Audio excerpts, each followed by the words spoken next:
Hello, everyone. I am.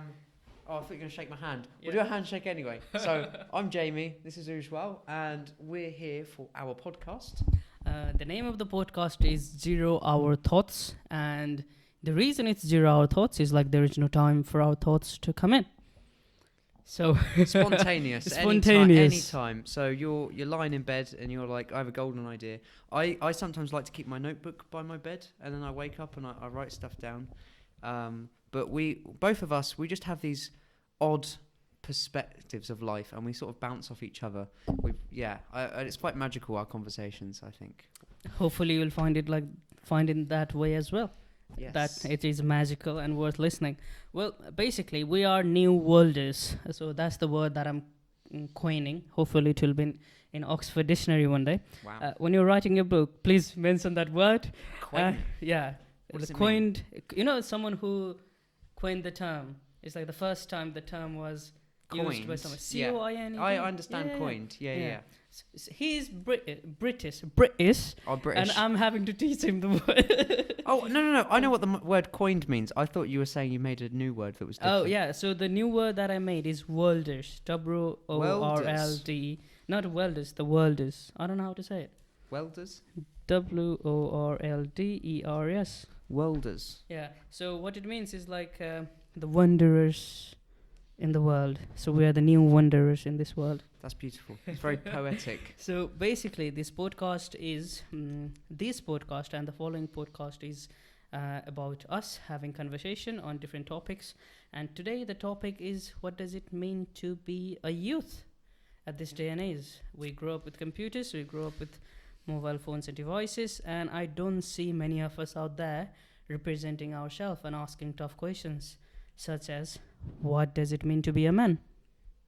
So we're going to talk about manhood, and I suppose Manhood. that's easy because we claim to be men. We are men. And that is an umming and ahhing topic. It's like what actually is it?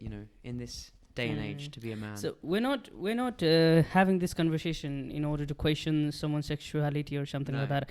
We're asking, what does it mean to be a man from a perspective of being a man, without considering do we have a penis or not. So for us, we know we are men, and we want to answer the question, like, what does it mean to be a man? What kind of responsibilities we have, and is this generation not being able to talk about that? Is like, what does it mean to be a man, and what are the troubles we have, what are the problems we have, what do we go through, what are the expectations people have from us, and how has it been changed? So when I say what does it mean to be a man, for me, a man is a person who can take responsibility of his actions, and who can respect the female that he's with, who can provide for the female, but not necessarily that it's his duty to provide for the female, but who can take on the responsibility to do that. So it's your will. You could argue this is also what makes a good woman, but we just have different responsibilities. Different responsibilities, and are we? So when you say, are we man enough to do this and do that? So are we man enough to take the responsibility of being an actual man? So may that be traditional men, may that be modern men, or may that be the men of the future, or may that be Ubermen's. Hopefully not Ubermen's, but yeah.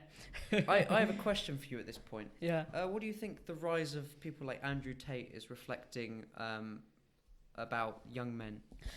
Everyone who follows Andrew Tate, and everyone who has been following Andrew Tate, who, my friends and all that, they don't agree with 100% of things he says. Yeah, they agree with certain things that he says, like the voice of men, especially the men in pain, is not out there. So when he says that, it is true. You don't see a man saying, oh yeah, our life is difficult in this way, our life has been difficult in that way, there is too much pressure on us, or there is too much responsibility on us. But at the same time, as a man, we want to take on as much responsibility as we can. But we need someone to say, you know what, I know you exist. As a man, you exist out there. I know you have lots of troubles in you. I know there is lots of responsibilities on you.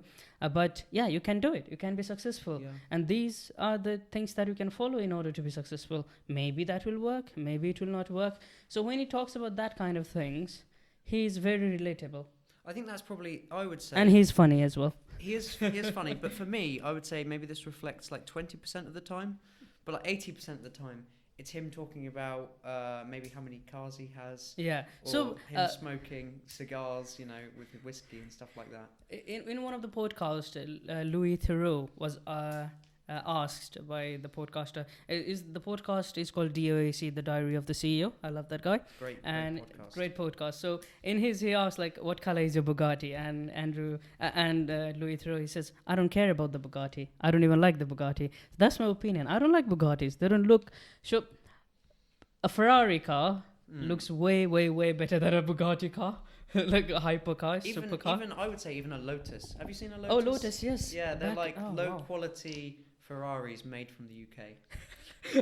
Well, they used to be, but now, yeah, it's questionable. Right. Okay.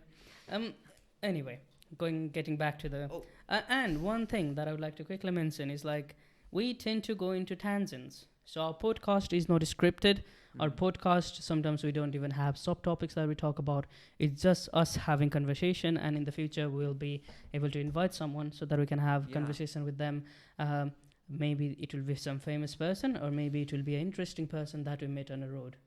Or even a stranger. Or a stranger. We might, for all you know, we could probably set up in a pub or something, you know. Yes, Come sit definitely. down, have a chat with us. That would be my dream, to record a podcast in a pub with all the people in the background. Yeah. Let us know if you'd like to see that. Yeah, definitely let us Definitely. You know what? We're talking about manhood and stuff, and this reminded me of our conversation about a week or two ago when you're talking about when you made dinner for your family. I'm not a very good cook, and you're Nepalese. Nepalese food tastes a lot better than English food. I need to take cooking lessons from you first of all, but that's my problem. That's a very big praise for me. Okay. I'm not the best cook that I know. But what does it mean? What does it mean as a Nepalese man to cook for the family?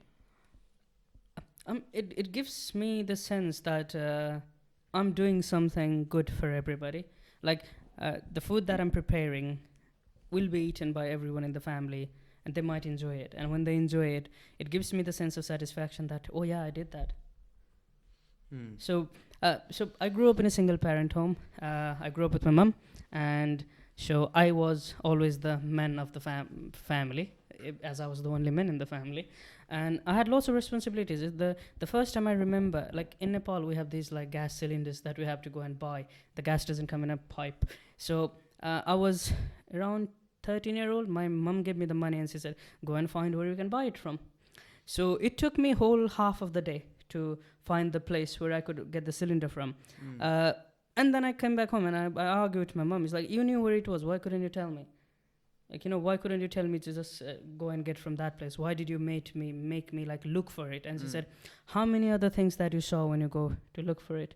Did you see a tailor? And I was like, yes, I did. So next time when you have to get your clothes mended, do you know where to go? Yes, I do. Wow. Did you see a vegetable seller? I was like, yes, I saw the whole... Mom. I saw the whole market, and she was like, next time when you have to buy some vegetables, you know where to get it from? Yeah. And did you talk with people in the cylinder shop? I was like, yes. And she's like, whenever there is a shortage, there is a chance that you will get a priority because you are a chatty person, right. And you will be friends of them. And I was like, so yeah, my mom was trying to make me independent. Your mum's a clever... I'd like to meet your mum. She seems like a very strong mum. Oh, I call her my Iron Lady. Iron Lady. Iron Lady. One day we'll talk about that. One day, maybe. Yeah. It's a very personal thing for me. I'll need to get permission from my mum. I'd love to have her in podcast because there are some questions that I want to ask my mum that I've never been able to ask. And she is very loving mum. Yeah. Sometimes it might be difficult to see the love, but the love is always there. And because she had to be a father and a mother at the same time, I can understand why that could be difficult for her. Yeah. So that also made me realize what kind of man I should be. So what kind of relationship a man should have with the women, a man should have with every woman out there, not only with your partner, not only with your daughter. It's like the level of respect is like I could never talk anything bad about every other woman that I've been with. I can't do that because the reason I was with them was because I was in some way I was in love with them. Yeah. Yeah. And they were there with me when there was nobody else. So they were the people, or she was the person that I would go and talk with, talk with on any topic. Yeah. And like she would be like, and I would be listened without any judgments. Yeah. There would be no judgment from her side, and so even though whatever has happened, like a breakup and all that, and the fights and all those things, I can never ever disrespect a woman. I cannot do that. Yeah. And it's a valuable lesson I learned from my mum, because I know how difficult it can be. Like there were times when my mum couldn't openly say that I was her son, because people would judge her differently. Wow. And at the time, difficult life. So, but she taught me how to be a man. A mum taught me how to be a man. And I know people are out there who say, okay, a boy or a girl, in order to grow up in a nice family, needs both mum and dad. Yeah. I agree with that. I 100% agree with that. I know how difficult it can be for a single parent kid or like single parent household to, have like, but not go into drug addiction or something like that, because it's so easy. Yeah. Yeah. But yeah, so I think it's through these struggles I learned how to be a man. And my point of view about what does it mean to be a man is not being afraid to struggle. I would also say something I've taken from that you can share with everyone else is the importance of loving your mum. And that is actually what makes a strong man, is someone who can listen to their mum, look after their mum. Something else that I'm thinking is that it's not cool to do those things. It's not considered, for the young people especially, it's not something that's glorified. Like taking care of your family is not glorified. It's also not glorified to work every day and then just to come home and have a quiet evening. Like I had a friend who was quite close to me. Well, he's still quite close to me, but he spent most of his teenage years selling drugs, taking drugs, getting in trouble. Nearly went to prison because he had a samurai sword in his car that he was trying to sell to someone. A Japanese fan. Well, actually, just a knife fan, I think. Okay. Not very reputable, but he's somewhat turned himself around, and I feel bad for doing this, but I actually took a bit of a distance with him because he was damaging himself, and no matter what I said, he thought it was cool to do this thing. This is how he felt it was supposed to be as a man, and I'm happy to say that in like the last year, he's had a full-time job as an electrician. Wow. And he's getting better cars all the time, and he still has his interest in things like cars and whatever, but he just seems more wholesome, I would say. He's not getting himself into that unnecessary trouble. Yeah, I mean, life is difficult for all of us because we don't know what we're supposed to do. No one, it doesn't matter how many books you read, it doesn't matter how many philosophers you follow, you will never learn how to live your life. Like, Nietzsche even said that, like, I'm not the best person you should listen to or you should read it to when you want to learn how you should live your life. I'm not, he says that, I'm not the best person. Yeah. Because those are his opinions. Yeah, that's very true. So if I'm basing my life on someone else's opinion, so how do I know who I am? What's my identity? Yeah. Like, who am I supposed to be? Because ever since we're born, we're influenced by something. Like, I go to this school, I learn how to write alphabet in the way that my teacher teaches. I go home and my mum or our parents would write the same alphabet in a different way, and we say, oh, that's wrong. That's how we're shaped. Yeah. That's how we're shaped ever since we're kids. And then we see people fighting in our society, and we see a group of people who are opposite of them. They don't talk with them. And we learn that, oh yeah, so when you have fight with someone, you don't go and talk with them. When you don't argue, when you have argument with someone, you don't go and try to make it settle it. You don't go and talk with them. I think we really need to improve our community. I know that Nepali has a strong sense of community, which is beautiful. But I think everywhere in the world also has this like class issue where some people want to put themselves above people and some people want to put themselves below people. And I think what we need is a bit of gratitude, really. Because I was walking past the binman earlier, like 30 minutes ago. Well, not 30 minutes ago, but on my walk over here. And I thought, like, hats off to them. Like, we really need to congratulate them because every day they get up, they move crap.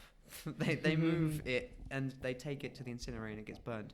But they do that every day, and it's like we really need to respect them for doing that. Yeah, I mean, I've done weird kinds of jobs in the hospital, and like I've seen people die in front of me. Wow. I've seen people's I've seen people in the kind of diseases that I would never have believed that those kind of diseases exist as well. But at the same time, they are also people, and they live the kind of like a normal, like, you know, what is deemed to be a normal life. Like they got married, they grew up with their family, they got married, they had a family, and now their family doesn't even come and visit them regularly. So that's the kind of world we're living in, like where we are expected to be independent but also individual. Like we're expected to be by ourselves. Like, you know, like for us, especially for like at this day and age, for our generation doesn't look for a white collar job, blue collar job, or like any of sorts, any that sorts of things. Like we are basically, okay, what I can do by myself. Like, you know, this sense of we want to be an entrepreneur has been put into all of us. It's like, okay, I want to do something on my own. I don't want to work for anybody. I want to be the boss of myself, you know. This idea has been ingrained in all of us. Well, I think this idea, I was reading in the news, which was that they're banning specific websites because there's many young children who are causing inflation because they're taking on entrepreneurial jobs online, and they're bringing money into the UK. I think some of them are bringing about £1 million per month. Wow. But it's from like entrepreneurial ideas. Yeah. But the government don't like it because the government are losing so much control. So some of these websites are being banned because young people take advantage of it. But the whole world is pushing us to be individualistic, entrepreneuristic. The whole world, like my daily routine video that you watch on YouTube. Is the message behind it is like, okay, you can be as successful as me if you follow these things. I know it's not correct, like 100% of the time it won't work, because everybody has different way of living their life, different way of doing things that they're good at doing, and no one becomes successful in the first try. But you might get inspiration from it, I suppose. I mean, you can get inspiration from anything. You don't necessarily need to watch a successful man waking up at 9 o'clock, going to the gym, doing a meditation, going to the sauna, going to the sauna, coming back, reading a list of things that he or she needs to do, which is like 2 things in the whiteboard, and like and record a video and go back to the gym again and then sleep. And like, okay, so where, like, okay, how am I supposed to do that again? Like, okay, I need to have 1 million followers in order to be at that place. To answer your question, what if it is a monk? It's like, okay, you're a monk. I don't think being a monk is very easy. The first thing is celibacy. Are you willing to not have sex in your life and be a monk and dedicate yourself to a god which might not even exist? So, yes. If my life goes that bad, maybe I could do it, I think. I mean, of course, one benefit for you to be a monk is like you can go to India or Thailand and be a monk there, and people will listen to you because your accent will be a bit different. That's silly. That is silly. Maybe, I don't know about Thailand. I mean, Thailand... Buddhist they're monk. not very, you can be Buddhist monk. They don't have much Western influence, Thailand, right? Their whole economy is based on tourism, like the most... But they never had a government takeover that was European. Well, I don't believe so. But it is not necessary for the European takeover in the government to happen to see the... So would you say in Nepal there is Western influence? I suppose so. Like we watch English movies, we listen to English, Hollywood or Bollywood or European dramas or the movies or the music. Everyone in the world. And we wear jeans and we wear t-shirts, we don't wear our traditional clothes. So yeah, the influence is everywhere. Yeah. But Nepal was never ruled by English or Western I think government. that's what's called soft power, and that's actually what the Chinese government have openly stated that they envy about America. So the Chinese government are coming for soft power. They hope in the future that their TV shows will be as popular, if not more popular, than Americans. I think the difference is that it was actually accidental for Americans. Like, I don't think it was government initiated. I think it's the language, because English, like, you know, we just read in a book about the North Korea, like how the North Korean phrase. Yes. Shall I get the book? Yes, I'll show you the phrase, because this is a bit of a tangent. And show them the book as well. So our audience. This is a bit of a tangent. I picked this up in the library. It's called Made in Joseon, North Korea. Graphics from Everyday Life. I can read Korean. Just humble brag. Humble brag. If there is such thing. This is a bit of a tangent. It's tangent within a tangent. So I suppose this branches into the topic of censorship. Yeah, but we'll talk about that later. Uh-huh. After this, we're going to talk about other topics, maybe. Oh man, I wish I could remember what. Yeah, it's there. That's the one. Oh, that's an interesting one. That's a different one. That's talking about the Americans, which is somewhat relevant too. Okay, let's not hang. Here you go. Foreign language is a weapon. Foreign language is a weapon for the life and struggle. Yes. Well, So English is a very, very diverse language, isn't it? Yes. Well, English is spoken in many in countries which are located in different regions of the world, like UK in Europe, America in North America, obviously, and then Australia within the South of Asia. So basically, the world is kind of surrounded by English-speaking countries in a sense.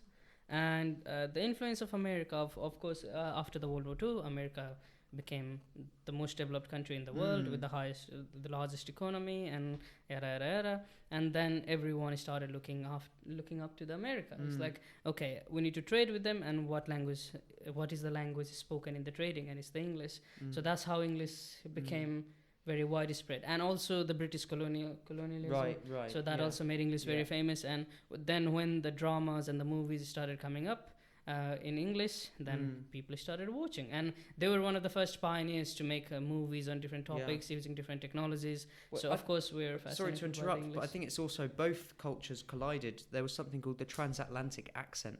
Oh, So yeah. a lot of Disney movies in the 1950s would do an accent between American and British. Yeah, well, apparently it exists somewhere in the ocean and Atlantic.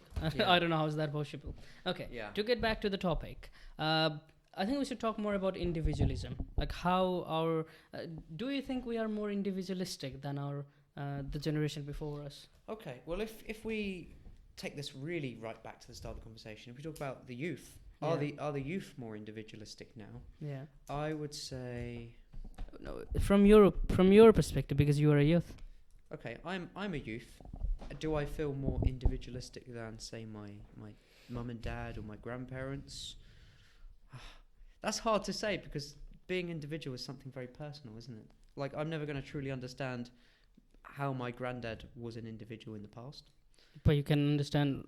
Well, okay, so the best way to answer this would be looking at the people we are growing up with, like our friends and families, and us as well. The kind of responsibilities they say we have, like our parents say what kind of responsibilities we have, and the kind of responsibilities we are supposed to have, kind of things we're supposed to achieve, the success we're supposed to achieve on our own, like be an entrepreneur on our own. Yeah. But everything is controlled by someone else. Like you go to a school controlled by someone else. Yeah. You learn things that might not be necessary. Like for a for a linguistic person who want to pursue a career in English literature, there is no reason to study mathematics until they are in grade 12 or A levels. Yeah. But you are kind of forced to do that. Maybe not in UK, but in most of the countries, the curriculum does work in that way. So yeah, we are taught how to.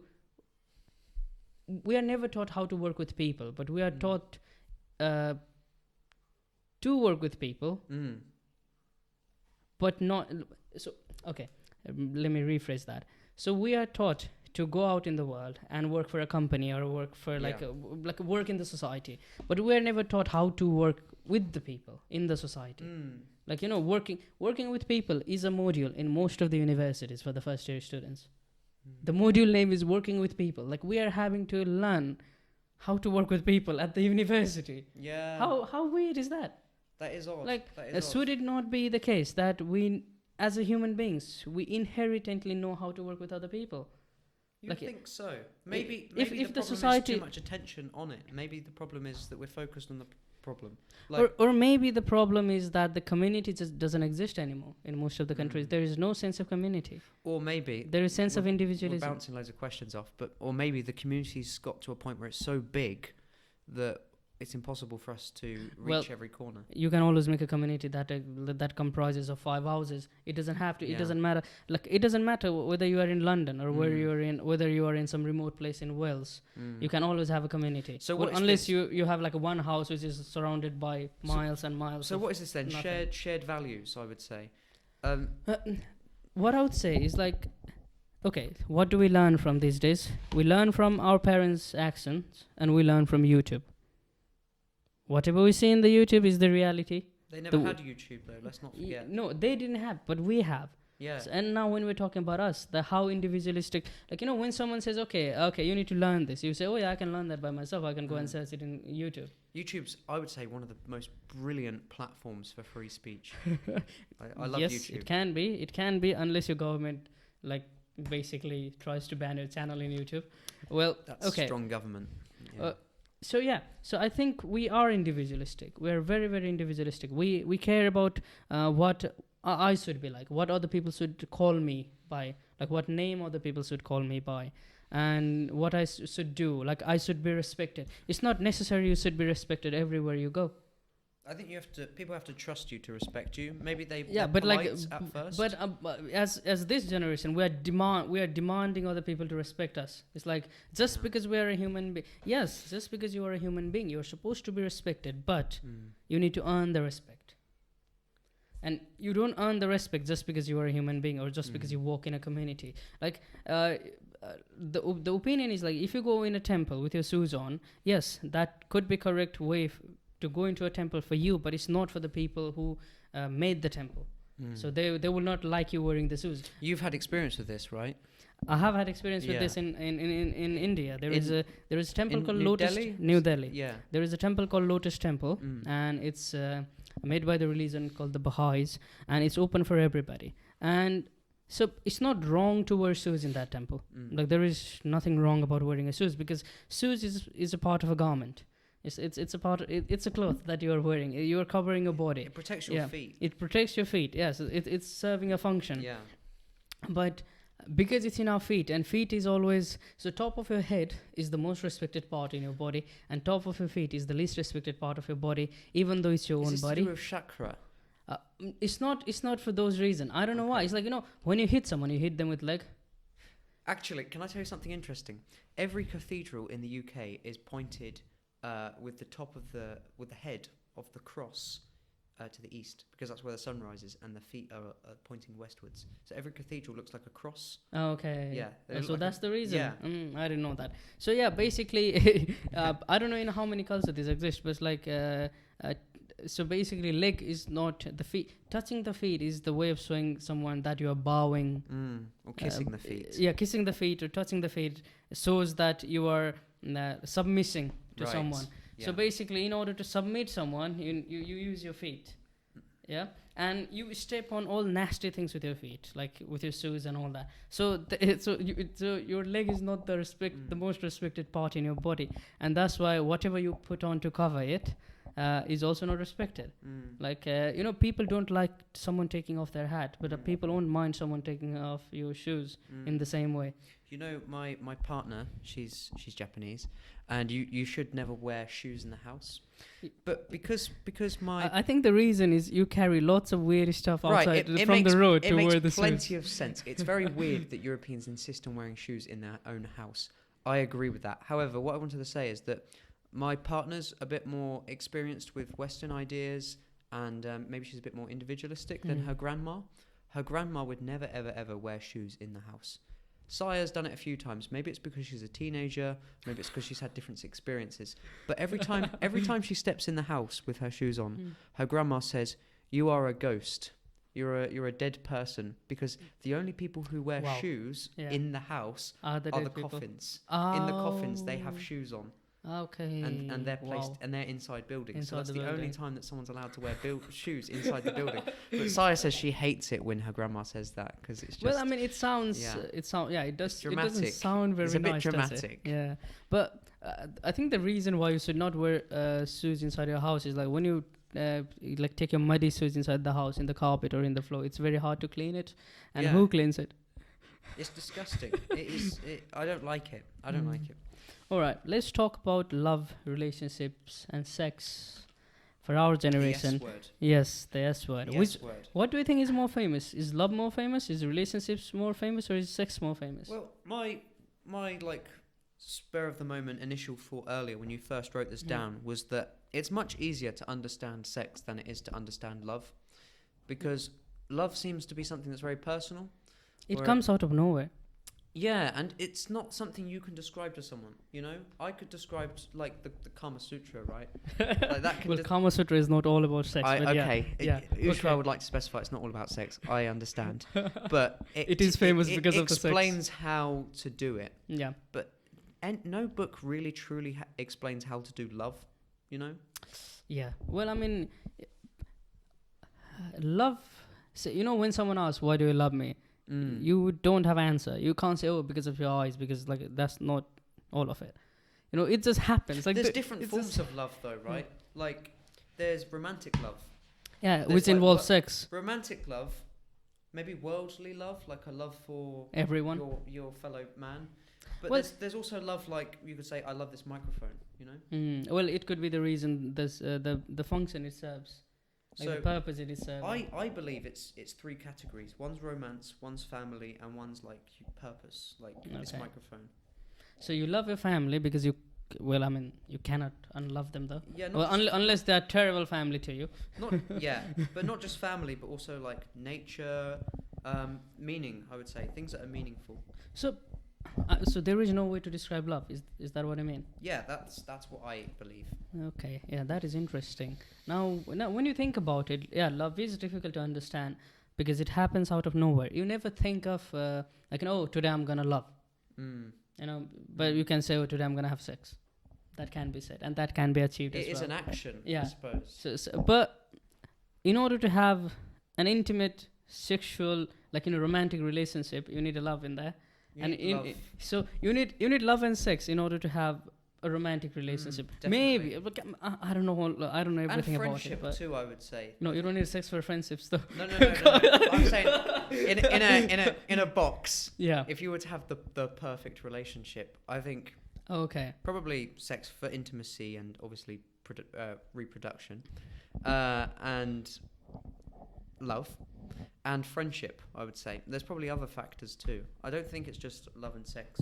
Well, yeah, of course there will be. Like, you want to be open with that other person. May that be opening your clothes or opening your heart or opening your mind or, opening your world to them. So, and it takes quite a different kind of relationships to have with them.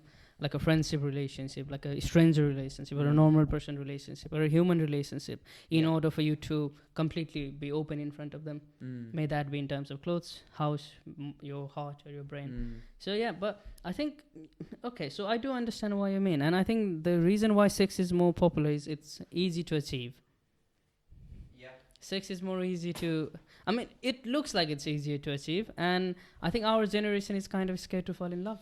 Yeah, well, I was having a chat with my partner a few days ago saying it's really disappointing to see the amount of young women who think it's okay to do OnlyFans, and it's never been easier for them to make money by simply showing their body. But I think the sad reality is I see a lot of American women who have, not that I'm specifically choosing to look at these sites, but I hear that it's very popular in the West, which worries me because I understand why it might be popular in some countries where they have economic disadvantages. Well, you do realize Czechia and Hungary are the second and third most countries with the most porn stars. Yeah, which is shocking because there's lots of these young women who have university degrees. Well, there is the phenomenon of OnlyFans is a bit weird because you see the interviews and those viral moments of those OnlyFans models who say, "Oh, I earn this many millions." But the average OnlyFans, I saw one article where it says the average OnlyFans model makes $120 a month. Really? Yes. So that's some money you can earn in a day by working 10 hours. Yeah. So see, the thing is OnlyFans is a way of prostitution.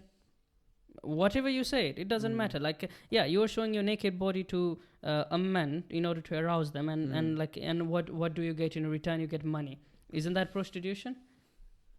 Yeah. That is prostitution. So you can give it any name, but in essence, the essence of it is same prostitution. And I think it's just the technology made it very easy for prostitution to happen. And I don't want to be judge of it, because there are people who make who are making their livelihood from that, and there are people who are getting the only kind of attention they can in this world, the individualistic world, where a man is scared to go to a girl and say that she looks pretty or she looks beautiful. It's serving a purpose. Everything's and been objectified, even though and like it's looking for its utility. So it's like for in order for you to be respected in the society, you need to serve a purpose. If you don't serve any purpose, you are not loved. You are not, like, I think, who was the comedian?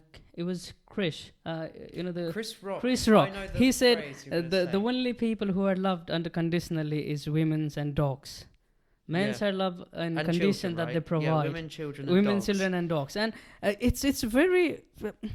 See, I don't wanna be like alien. I don't wanna alienate females and males. Yeah, but it is true in a sense. It is true. I know there was I don't remember who exactly was talking about it, but they were saying that basically half of all men who ever existed didn't actually have any children, because it was a small percentage that would have lots of children, and that's like survival of the fittest. Like, you look at the many men had to go to war and die before they were even able to procreate. Like, you look at chimpanzee families. Most of the men are going to die without having a partner or without having children. It's only a tiny percent that end up doing that. It's like that's tragic, So see, beauty, beauty, pretty privilege. Do you know the term pretty privilege? No. That you get more privileges if you're more pretty, no matter if you're a male or female. In Korea, this is right. I think it's popular everywhere. Yeah. So I think I do believe there are certain privileges you get when you are more prettier.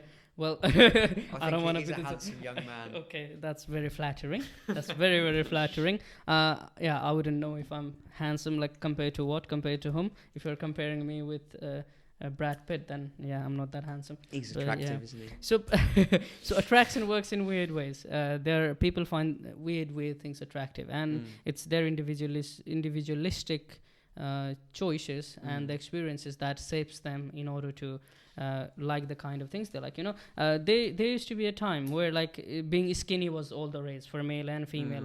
The more skinny you are, the more attractive you are. But now you need to be bulky, muscular for men in order to be really, really attractive. Yeah. And so it changes through time. And if you go to different societies, the attractiveness changes. This is not true in Japan, actually. It's considered very attractive to be skinny. But in Korea as well. But muscular and skinny. I forget what... People will know what the term is. There's a specific phrase for it. Having beard is not attractive in that part of the world. But in other part of the world, having beard is very attractive. We all have our own standards. But also something else that's reminded me is we're talking about prostitution. And there's something that's existing in Japan which has... unfortunately in cities become very individualistic.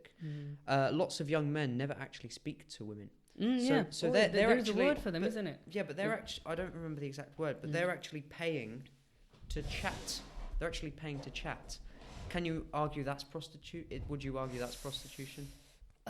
Well, I think for prostitution to happen, there needs to be the naked body smashing with each other for that to happen, or selling you. But that thing is like in Japan, people say, you can buy a girlfriend. You're not literally buying a girlfriend with whom you can have sex and all that. You're just having an experience of going on a date with a girl. So that is what they're paying for a date. You're paying for a date. Yeah. But it is tragic. You have to do that. Yeah. It is absolutely horrifyingly tragic. Their population's going to half. It's estimated. Experts say half by the end of the century. So it's called, you will be able to pronounce that properly. Hikikomori. Yeah. It has been defined by Japanese expert group as having following characteristics: spending most of the time at home, no interest in going to school or working, this is what persistent of withdrawal for more than 6 months. This is what's called in the West Incel. Have you heard of this phrase? I have heard. I don't know the meaning. Let me look up the meaning for it. Because I want to be correct. Okay, there you go. So incel means involuntary celibate. So basically, yes, you're not having any sex. It's basically the people that women might look at and go, poor guy, you know. Mm. I feel so bad for him, you know. So I think with the rise of technology, this the standard to be beautiful for girls and the standard to be handsome for men has been taken through the roof. It's everything that you see online is not true. All the jacked muscular, even AI, right? even AI can create such personas now. Like the jacked muscular guy that you see online is taking lots of steroids, lots of TRT and all that. I would also say these incel people they're making AI girlfriends. So women are having to not compete in a sense, but women are being ignored, you know. Well, I mean, we can't be lonely as human beings. It's very hard to live a lonely life and not have a partner. I think we are supposed to, they say, oh yeah, there is one person that is destined for me, and it was in heaven when it was decided. You know, people say that in that way. It's like, yeah, there is a girl out there who will be for me, or the girl will be like, there is a man out there who will be for me. It's what your dad did, it's what his dad did, it's what his dad His before dad him did. before you know, did. you're not special just because we have internet. Like, don't think just because we have so much information and knowledge that you don't need a family and you don't need to have people in your life. But everyone needs people. That could be the reason why people, the reason people are not going in relationship. They are so scared to be in relationship because with relationship comes responsibility, and we are always told to look after ourselves, like be successful, and be individual. Like after 18, you leave your home, you find your own way in your life. So you have to do everything by yourself, even though those things are not in your control. So when it comes to relationship, you can't do that by yourself. You can't do it on your own. Yes. You can't force a relationship. Or you can't even. Well, you can force a relationship, but that ends in trouble, well, I mean, really. Unless you are kidnapping a woman, keeping it in a home, and definitely, that's terrible. But I mean, even a one-sided relationship is going to have its problems, right? Like, well, one-sided relationship is not a relationship, is it? It's like in terms of when you have to define relationship, you need to have another person reciprocate. It's just a romantic interest, maybe, or something. It's just attraction or love. It's one-sided love or one-sided attraction. And there's nothing relationship about Fake it. Love. That's a song by BTS, Korean band. Oh yeah. Yeah. They are very famous in Nepal. I've heard BTS is very famous in Nepal. Someone who I used to work with called Nabeen. Okay. He's now a bartender at the Ivy, but he was such a cool guy actually. But he mentioned to me that BTS is quite popular. Yeah, BTS is very popular, and Nepali girls they go crazy for BTS as well. Why is that? Do you think it's the they're attractive to them, they're attractive apparently. I forget what the word is. Oh, damn. The manlyhood? Not the manlyhood, but the woman. It's the opposite of that. The womanlyhood of the man. Okay, so the chivalry. Is that not just chivalry, but I believe this idea started in the Renaissance, where men were wearing white makeup, and men were actually wearing tights and high heels.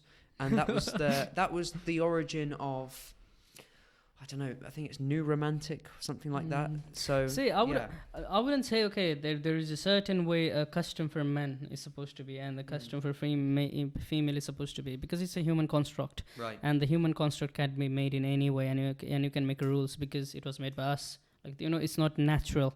Like our natural way of living is not wearing any clothes. So unless everyone wants to be naked, can I tell you something interesting?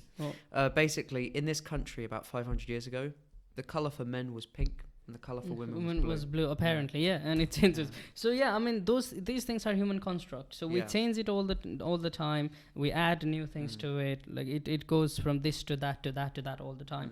So and our generation is not necessarily more advanced of any generation. Our generation is not necessarily the most smartest out of any other generation. They were also smartest in their time. We are also smart in our time. Right. We just have more freedom and cheap availability to have a relationship or connection with any human beings, but we are not having power. that. Do you think it's maybe in a way it's too much power? Well, if you go back to 1800s with the phone you have, and you say, okay, this is the phone with whom I can call someone in Nepal. I can call and talk with them for like an hour and not spend more than £1. They would be like, oh wow. So it is a power. I would say use the opportunity, but don't go crazy. I think a lot of young people are going crazy. They're like, if you're an attractive young man, you probably wouldn't give it a second thought to just message as many girls as possible because you can, you know? Well, I mean, so see, technology made everything, it brought us together. It's easy to have connection, but we are not having as much relationships and connections as we're supposed to have. Like when you look at the amount of men who are single by the time they're 25, it's highest it has ever been. The amount of women's and men's who say they are lonely and they don't have anyone to share their feelings with, is the population is highest that it has ever been. And it's trouble for both sides. It's not only men who are suffering, it's the women who are suffering as well. But the trouble is, we see all the time in online, like, in order for you to be the perfect and the most approachable person, or like, you know, in order for you to get not screamed at when you go and talk with a girl saying, okay, I like you, you need to be tall, handsome, maybe wide shoulders with white skin and all that. You have like a stereotype, and we see that. And when a person doesn't have that stereotype and goes and approaches a woman, they are screamed at. That is what we see online, and our opinion is based on that. It's terrifying. Well, it's like, have you noticed this? Like, the thing is, I think this has always happened though. I think women have always had the judgment, you know. Well, I mean, we all have judgments. Men and women, we both judge. But I think we rely on the women judgment. Look at the animal kingdom, you know. The male bird is there like dancing. The woman goes, well, no, but no, the it just turns around. No, but the female bird has also to dance in order to attract the. Yeah, let's admit it. It's not going to take much for them. So, maybe that because we are so desperate. So have you noticed that? Like, if you ask your girlfriend, she would say, tell her that, you know, I was very scared when I approached you, and she would say, why? She would say why. She won't say, oh, I understand that, because and you say, okay, you know, this is what I say, and she's like, oh yeah, well, I mean, you know, I was also scared to approach you. She will say that as well. I think she thinks something different. She means something different. I think there is a slight like neurochemical difference between men and women. Well, of course. But when it comes to talk about our generational lack of being able to be in a relationship. It's not being able to be in a relationship, or like, you know, being responsible enough to be in a relationship. I think we are lacking on that. I said 100 years ago in my country, by the time I was 22, I would have a wife and a kid, and I would have to be responsible for both of them, because how our society was made, patriarchal society. I would have to be responsible for both of them. Am I able to be responsible for my wife and a kid if I were to have them now? I don't think so. I don't think I will be able to take on the responsibility of caring for a kid by the time I'm 22. Well, so I think our to put my point. Choice. I think 100 years ago they had no choice, right? Yeah, but like when they were forced to do that, they were able to take on the responsibility. But now, I don't think we are strong enough to take on that responsibility. I don't think we would start it though. I think that's we will not start it. Of course, we're like not everyone is getting married at like 22 and having kid. But okay, let's say you're 23 now. By the time you're 24, let's say you are married and you have a kid.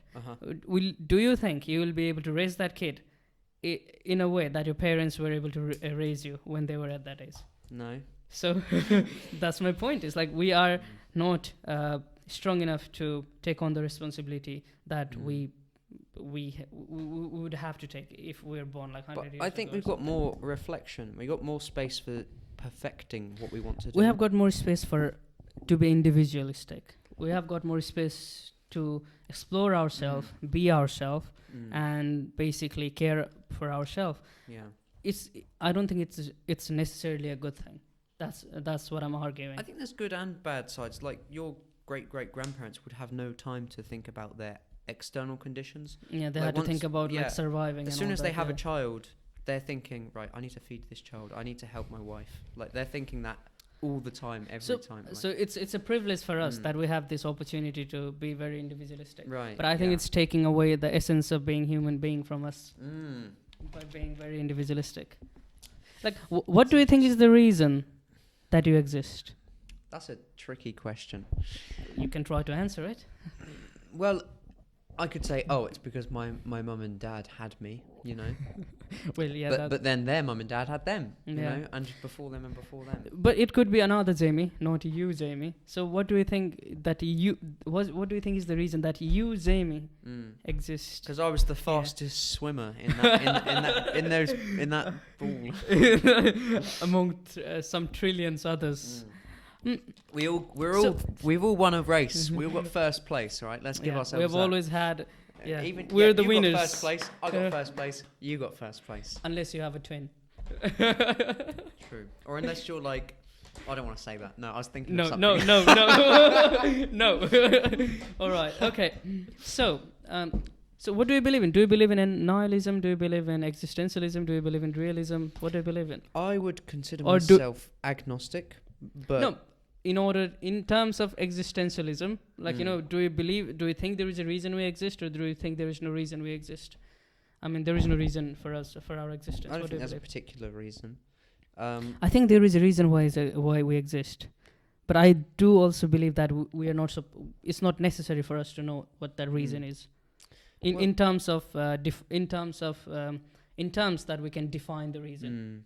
So, of course, there is a reason you exist. The stars collided in order for you to be here. The galaxies got annihilated in order for you to be here. You're always destined to be here. That's why you are here. Yeah. So, there is a reason why you are here. But I don't think it's necessary for each and every one of us to know what's the purpose of us being alive. Yeah. What's the reason for us being alive? I think for some people, they have to know. I think their brains are just figured in that way, especially logical people. They see lots of things in black people and white. who claim to be realists, like I claim to be realist. I want to be very realistic when I make any judgments, when I make any decision, and all other things as well. Like when I'm judging, when I'm critically thinking about any topic or anything, so I want to believe that I think in terms of being realistic. Like, okay, let's be realistic here. Like, let's not talk in terms of philosophy and all that. Yeah. So my the reason I believe in existentialism is because of the realism, and the real thing is I exist here. So yeah, and I'm doing things, and I'm having impact in this world. So if there was no reason, I would believe that I would not have any impact or something like that. Yeah, it's a very weird question to answer. Well, the thing is, Friedrich Nietzsche, even he said he's not a nihilist. He said he believes that there is a reason why he exists, but it's not necessary for us to learn all the reasons. Right. The reasons that why we should exist or not. I guess the reason is the origin of the universe and the power that gives it its destiny. We're always supposed to be here. But the thing is, I take issue where people like believe in, let's say, the Big Bang Theory, but they don't take any initiative to think about it for themselves. They just let the scientists think for them, and I think that's as dangerous as letting the religious people think for them. I think everyone should think for themselves. Maybe it is necessary to be we are doing that, though. Our generation is very much thinking about ourselves. So it is necessary. It is necessary to be individualistic. But I don't think it's as so necessary that like you are not being able to go out and have a conversation. So what percent do you think it's a game of percentages? Do you think every human should try and find balance between how much they think for themselves and how much they're present in the community? Like, do you think we should have time for like reflectiveness, time to be on our own? Basically have a community service every day for a few hours? No, but like your day's structured like, okay, 1 hour of time for myself, 1 hour of time for other people. Like, I don't think we should be in a position as a human being that where we have to think, oh yeah, like 5 hours a day I work, 5 hours a day I sleep, another 5 hours I'm going to do this, I'm going to do that. As a human being, just live your life. And when we live our life, as human beings, we're supposed to live our life. We do the we think for other people, we think for ourselves. It all happens. You're in the community. It happens naturally. Yeah. Because human beings, we are a social animal. Yeah. We are animal. Our essence is animal. But what about the people who really need to think? What about the people who, let's say, killed someone? They're in prison for 20 years. Like, for those 20 years, they should spend some of it thinking, right? They shouldn't spend all of it. They shouldn't spend all of it just like working and then, being in the gym and then learn 0 when they leave 20 years later. Like they have to reflect, right? Well, what are the prison called in USA? They are not called prison. They are called penitentiary. they are called recreational rehabilitation center. Rehabilitation. Rehabilitation center or not. So it's like, you are learning how to be apparently good or something like that. See, I have problem with people who do horrible crimes like murder, rape, and all those things. It's like, how can they do it? Yeah, don't do it. Yeah. No, it's like, see, it's how can anyone demonize, dehumanize someone knowing that they are human? And we have done it. I think it's so many times. I think it's psychopathy. I think it's inevitable that in every society you're going to have people who are hyper compassionate, hyper caring. These are going to be the gurus. These are going to be the philosophers. And I think it's inevitable that every society is going to have that 1% who they just see chaos. Really, they live for the demise of other people. And I think it's in my opinion, it's pure evil. I think it's pure evil. Yeah, I agree with you on that one. Yeah. Wow. Okay, getting back to the topic of our podcast, do you think the manhood is being challenged at this day and age, or are you taught enough to be the kind of man or kind of person you want to be? Well, the thing is, for my personal case, I did all of that like sexual education at school. It's required in UK school that in year 9, 10, 11 you learn how to put a condom on a plastic penis. Or you watch some YouTube videos about like teenage relationships, being careful, like prioritizing your life. We call it personal studies basically. Okay. But for me, I didn't hit puberty until I was about 17. Wow, that's so very I'd already left school.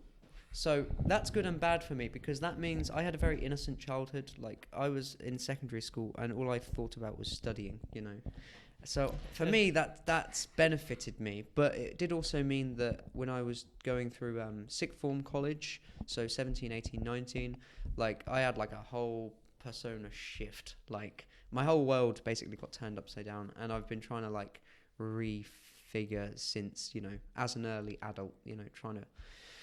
So it hasn't been challenged then?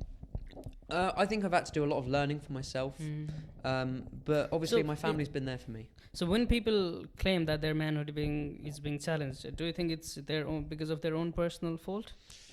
That they're not trying to explore themselves enough, they're not trying to figure out what's going on? I think it's case by case, right? It's case by case, because let's say it might be true that maybe it is being challenged. There might be someone in your life that's somewhat of a threat to you, and not just does your livelihood. Does physical threat mean your manhood being is there? So I think it's manipulation, and it could be social manipulation, or it could be personal manipulation. I think in order to answer this question, it requires for us to define what manhood means.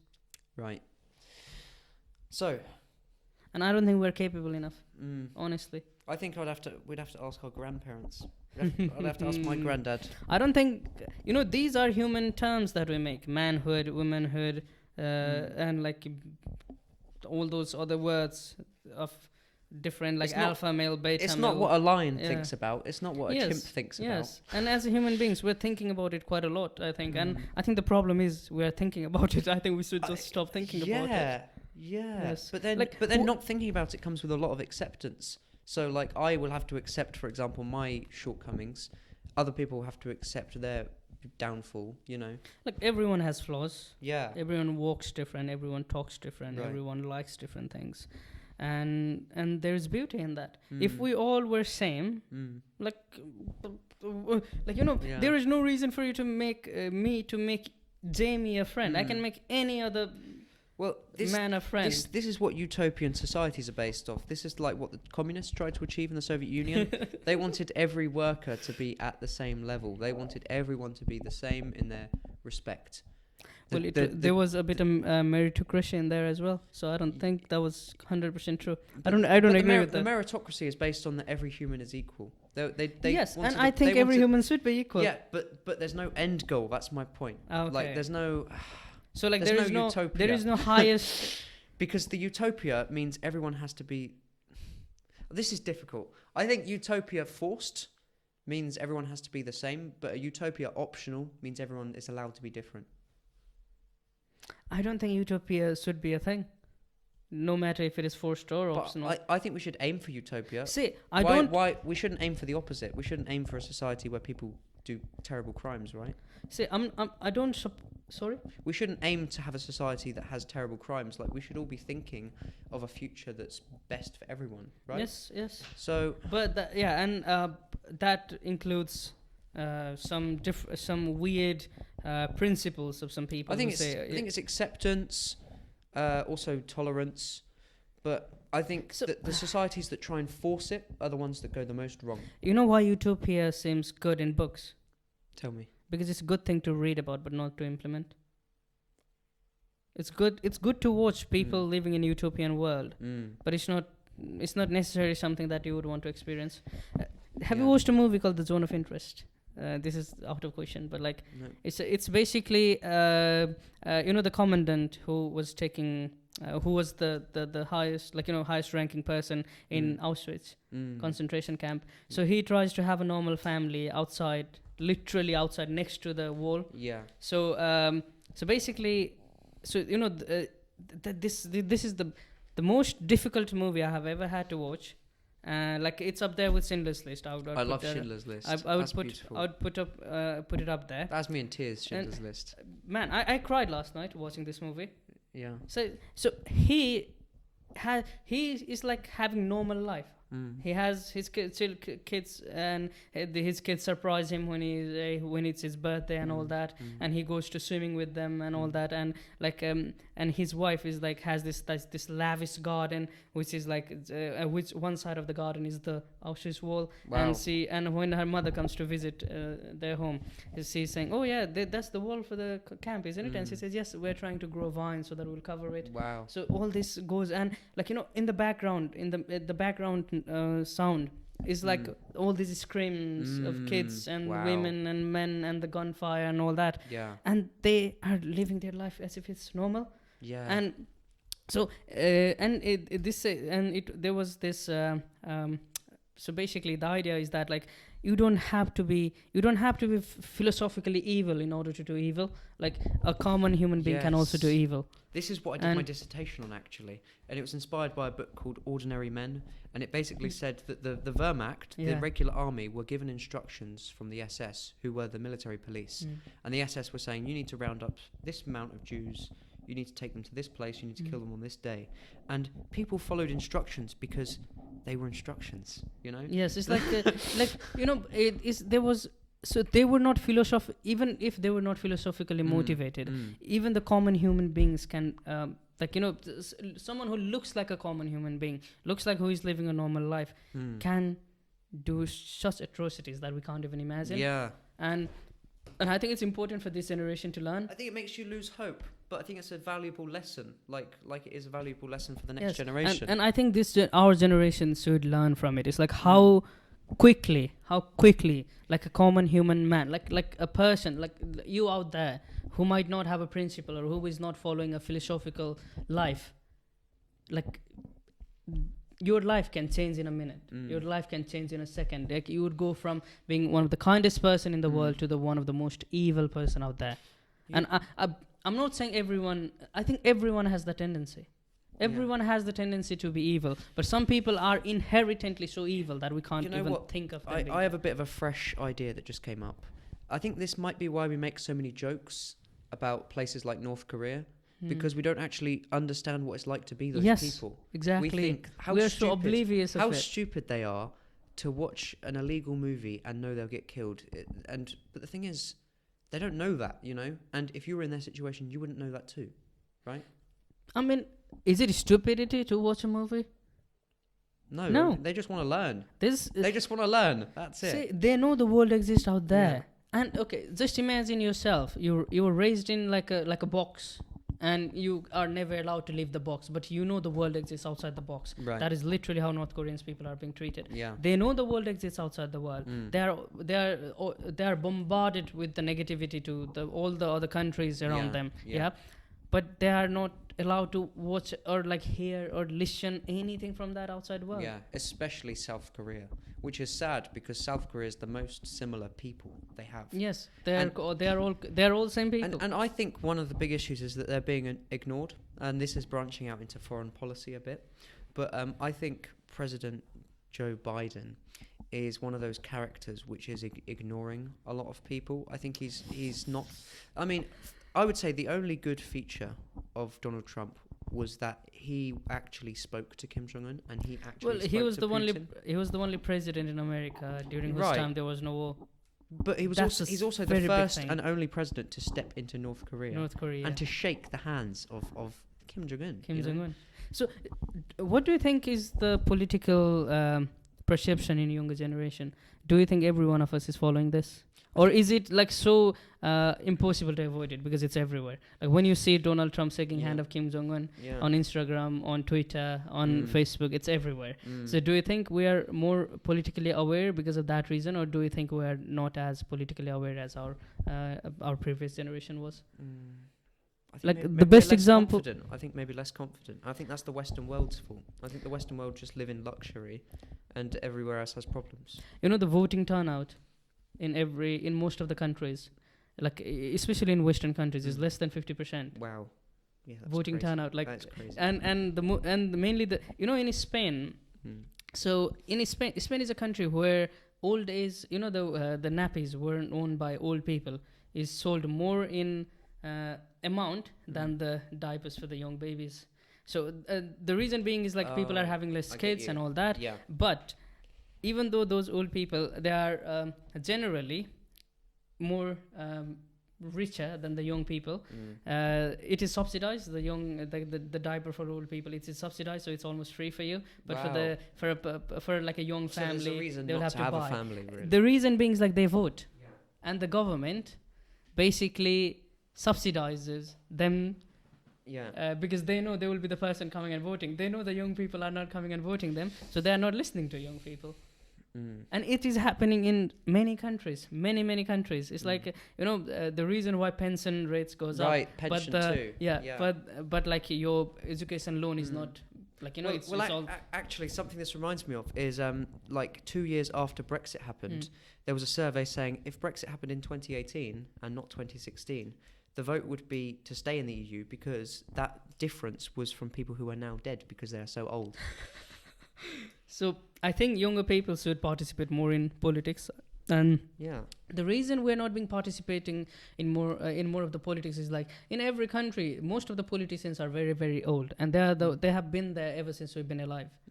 Like ever since I've been alive, there have been like 5-6 people in rotation being prime minister in my country, and now there are 3 people in rotation being prime minister in my country. It doesn't matter who wins the election. I know who will be the prime minister. Wow. And they haven't done anything for our country. Like people are leaving my country in such a high number. Like one day Nepal will be a country that the old people will retire to because they miss the mountains and they miss the hills and they miss the food. And Nepal won't have enough infrastructure to support those old people. Will this is a bit of a personal but question. I think if will you be one of those people? Will you return? Like, do you see yourself as being one of those people who? I want to go back to my country. I want to go back to my country and start a school. A School where people won't have to worry about being punished because they have long hair. Start a school where they don't have to worry about speaking in the class, like asking weird questions in the class. This is I'm looking at the camera and saying this because I know one of my teachers one day will listen to this, and I hope they realize how much of a big impact they had. Like some teachers who allowed me to speak and ask questions, and those teachers who did not allow me and took me to the principal room and I was ashamed in front of everybody. I hope you will realize how much you affected my life because I was scared to be a leader.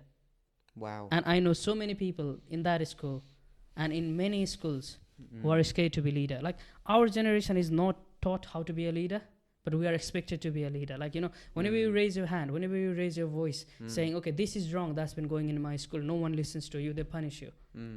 And they expect young people to be leaders. Like, all this time, you have taken our ability to be a leader away from us. You have not even listened to us. Like, in many cultures, especially in Eastern culture where I come from, it doesn't matter how talented you are. If you are young, no one listens to what you're saying. Wow, that's incredible.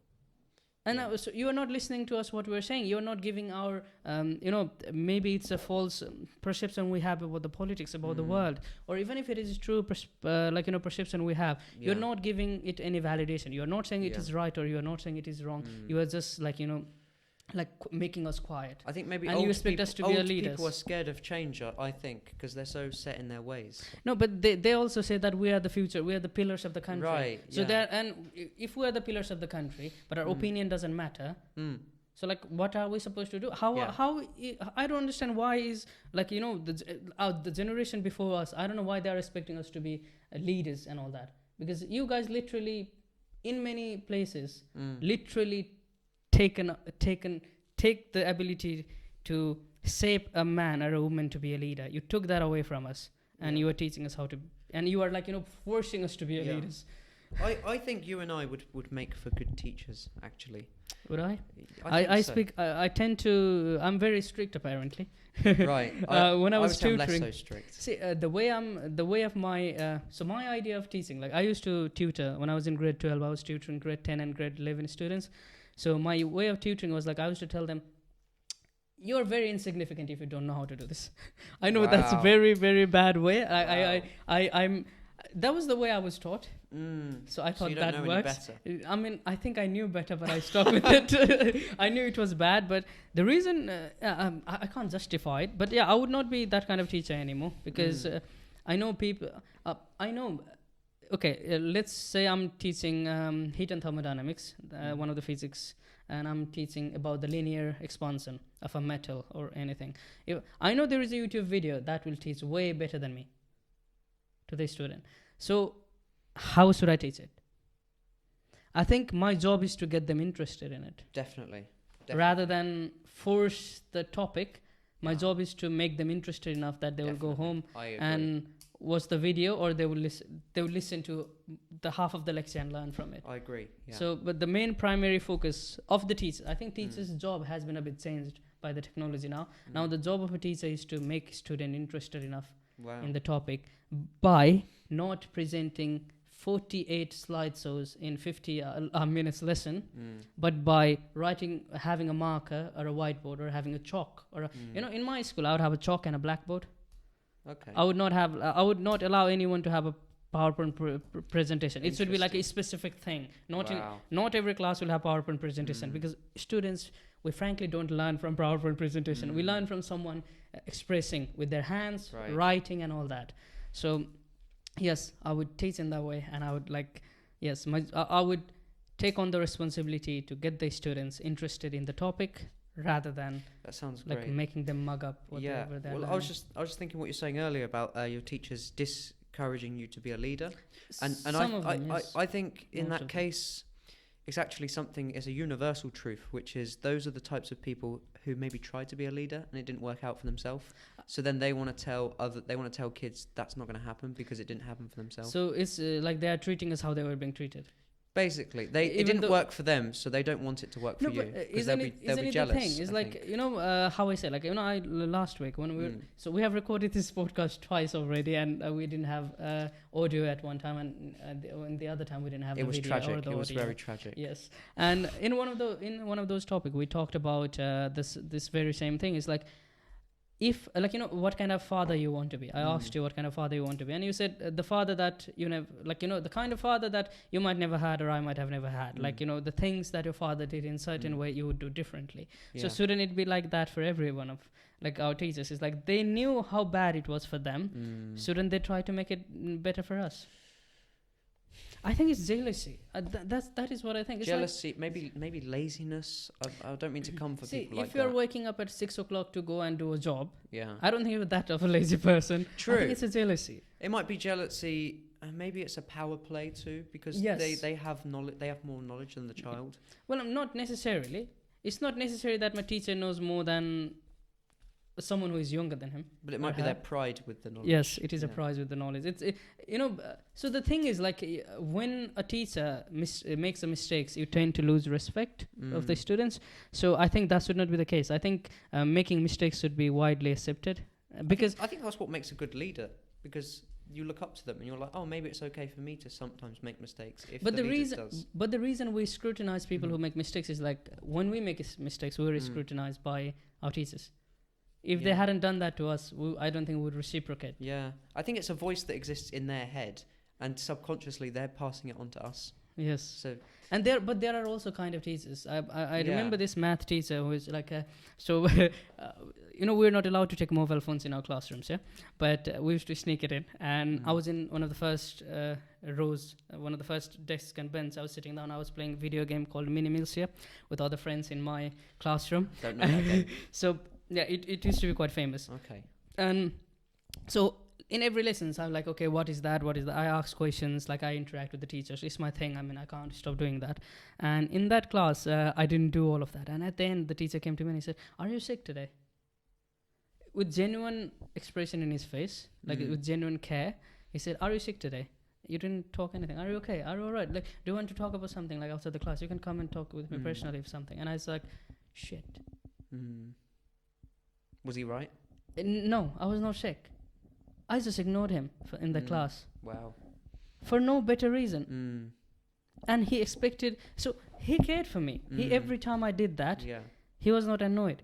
He was caring for me in the same way he was caring for every other students. Wow. And we never learned that. We never. I mean, there was. I guess you were just a teenager too, though. Yes, yeah. I was trying to be I was trying to be accepted in a group. But I and at the time I forgot the bigger picture is that these people, this person, like not every, that kind of teacher is so hard to find. Like at that time, especially, it was so hard to find. But that teacher was caring what we're learning, what we're doing. So that made, after that, I never played video games in the classroom. Wow. See, it's people ignore it in this day and age because we have so much information. People forget the power of feeling and emotion. Like, people think it sounds pathetic, and I suppose in some ways it can be pathetic because you have to search something in yourself that you might not like to look at. But it's what drives you, because you realize you can care for people. And when it's like a 9-10 o'clock in the night, you're walking on the road, there is no one on the road, and there is a wind blowing, and and a poetic thought comes to your head, and you go home and you write that in your diary, and it becomes a poem. I think that's very powerful, because you're expressing your feelings. But these days, doing that is very corny, apparently. Everything's corny because everything's amplified online. Everything needs to fit in a group. Like it's such a weird thing. It's like, I can't be myself. Everything. I need to be corny. Like a group. I need to be like a group of people like in order to be follow a same direction. Like if all of my group is following Andrew Tate, I should also follow Andrew Tate. Yeah. If all of them are against Andrew Tate, I should also be against Andrew Tate. It is the easiest way to live. But why? Why can't I be myself? I feel sad when I look at it, but I see, right, maybe for that person in their situation, it's the easiest thing for them to do. Can you pull up the quotation that I wrote about this in your phone? If it is have somewhere. A look. So basically what I wrote is like, in this day and age, it's almost impossible to be yourself. Because the whole world is structured in a way, or we have the perception of this world in such a way that we forget what we are. Even if we know something is not good, we accept it. We take it at the face value because we want to be accepted. We are scared not to be accepted. We're scared to be unique in the world. I'm not sure which point. I think it's somewhere. No, this is not the one. Maybe next time I'll read it. It's in my phone, and my phone is not being. I can't record it in that one.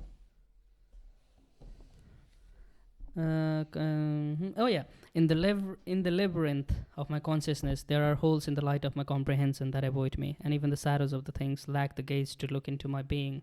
In the realm of souls and bodies, where our consciousness is unable to learn its existence, it's futile to yearn to be understood and rightly judged. We go through relentless ordeal to understand the meaning of our existence. Well, this is not the same thing, but okay, I'll complete this reading. We go through the relentless ordeal to understand the meaning of our existence, just to end up with more opaque film before our mind. It is only when the mind is free of its body, it begins to pierce into the understanding of its existence. Layer by layer, it opens up the worldly persona and meets that who he recognizes as himself. It's laughable that knowing yourself means forgetting yourself. It's funny, isn't it, that in order to understand yourself, we can't be ourselves? But worry not, you share this miserable feeling with every other soul you encounter. This is wise words from Ujjwal. Very wise guy. I tried writing that. So what I'm trying to say in that is like, we have been shaped in such a way that we have forgotten who we are or what we are. Would you agree on that? I definitely like your quote on layer by layer. It opens up the worldly persona and meets who that he recognizes as himself. Yes. That's quite powerful. Because there has been so many layers of all this opaque film in our mind, in our being, that like we have forgotten who we are. So like, see, when I was very young, I wanted to be a business astronaut. Is that possible? Well, I Elon don't know. Musk? Yes. No, I aspired to be that. I knew it was almost impossible, but I aspired to that. And the thing that I'm trying to say by saying this is like, I dare to dream such impossible thing that like I didn't even have any questions in my head. I was like, I can dream that. Why can't I dream that? Do you think dreaming is what frees the mind from the body? Yeah, it is what makes you who you are. I actually had this idea, which was that if you're not spending your time dreaming, you're probably spending it worrying. Yeah, definitely. In that empty space you have, in that like 10-minute bus journey you have, there's not a lot you can do. Yeah. There's not a lot you need to do. Well, these days there is phone. You look in the TikTok videos. Let's say your phone's dead. Like, there's in my opinion, there's two choices you have. You can either dream, or you can worry. And I think why not dare to dream? Dream, yes. Why not dare to dream? Why not dare to dream? What? Oh. That could be our catchphrase. Why not dare to dream? Why not dare to dream? Yes. I think that would be a good catchphrase. But the thing is, like, if you talk about those kind of things, you're not cool. You're not accepted in the group. I think we're very cool, Ujjwal. When you talk about... See, I have lots of friends. Like, you will recognize that when I go to West Town Center, virtually I know each and everybody in there. Yeah. But I'm not, like, a very friendly with everyone. I have a group of friends where I'm accepted as well, even though I'm, like, a very weird person. But... not that weird. But the thing is, like, yes, I welcome weirdness. Yeah. I welcome uniqueness of everybody. I welcome that because... that is who that person is. That's their true identity. I don't want that to go away. I have a friend who doesn't have any filter. He's the closest person to Peter Griffin I've ever met. Like, not in terms of racism and all that, but like in terms of like, his physical attributes? Not the physical attributes. Okay. Not the physical attributes. Okay. It's just the way he is. He's candid. Is it what, comedic? Maybe unintentionally? Unintentionally very comedic, and sometimes he says things that he should not say, or something like that. But I like that because that is who he is. Yeah, that's his identity. And if we were to force him to not be that, who would he be? Yeah, he'd be a sheep. He would not be himself. He would be a sheep who follows the other sheep. So basically, yes, I think our generation is very individualistic, but we can't express that individualism, even though we're too individualistic. And our generation, I think many of us are scared to fall in love, be in a relationship, because it's such an unexpected things that like we have seen so many relationships and loving relationships break apart that we don't want to be part of it. That's one of the reason as well. And the whole persona created in the internet, created on everything that we see is like, if you go and approach someone, they will scream at you. And like no one teaches us that rejection doesn't do anything to you.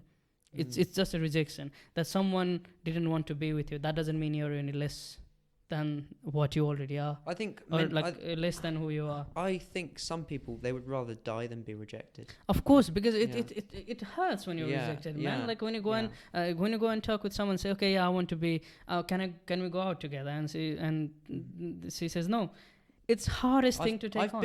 I've been there. I have been there as well. But the way I think about it is like, okay, the way I'm perceiving that person is not the way they are perceiving me. That's the reason why they are saying no. It's not necessarily because if you're like a terrible human being, of course they would say no, but like if you're you don't know with some women. Like if you are a normal person, like someone's rejection, it teaches you lots of things. It teaches you yes, in the world out there is very cruel, and we have always had that cruelty in the world. But it doesn't necessarily make that woman who rejected you any bad, because she's the same person. She's the same person. You just didn't know that she would say no to you, and it doesn't make you any less, because you were never less. Remember, you won a race against trillions of other kinds that you could be. And all these stars collided for you to exist now. The universe got annihilated in order for you to be here. You were destined to be in this world. You were destined to be in this situation. You're destined to be you're destined to be alive. Yeah. And a rejection is just a word. Yes. You don't have to worry about that. You don't have to go out and curse that person because it's their choice. Like, you have choice. Because I know there would be a kind. If you're approached by a certain kind, you would also say no. I would say be reborn. Be realistic. Be realistic that, like, don't have, see, you should have confidence, but not like overconfidence. You should be individualistic, but not so individualistic that you don't even think of a person next to you on the bus who is crying, and you don't have enough courage to ask them if they are okay. Don't be that individualistic. And you should be a bit lonely so that you can learn about yourself more, because when you're not lonely, when you're surrounded by other people, you never get the chance to learn about yourself. So yeah, being lonely is not necessarily a bad thing. I mean, for a long term, it hurts, it's a bad thing, but for a short term, I think it's a good thing to be lonely. Have your political opinions. Just learn about it. Don't blindly follow right, left, center, whatever it is. Don't blindly follow anyone. Follow yourself. Make your own principle. Make your own life, and go through it. It's like don't try to follow Nietzsche. Don't try to follow Aristotle. Don't try to follow Elon Musk. Don't try to follow all those people, because they had privileges that you and I never had. Please use your beautiful brain and realize that those people are not any better than you. And you're not any worse than them. Exactly. You're all humans, If we were raised in the same way, yeah, you could be that person. Right. If you were raised in the same time, you could be that person. If you went to same universities as they were privileged enough to go to, you would be that person. Yes, we have different talents. That is what makes us beautiful. I think that's a good place to end it. What do you reckon? Yes, I think it is a good place to end. I know we went into many tangents. But this is what we are. I'm not going to pretend that I'm the best person, or I'm like, I know how to do podcast or something. I don't know how to do a podcast. We are amateurs. We're early. We're early in this process. I know how to express myself in a bit. I know how to express myself, and yes, I like to talk. And this is our conversation. Thank you for listening. Thank you for listening, everybody. We'll see you in the next one. Thank you. Thank you.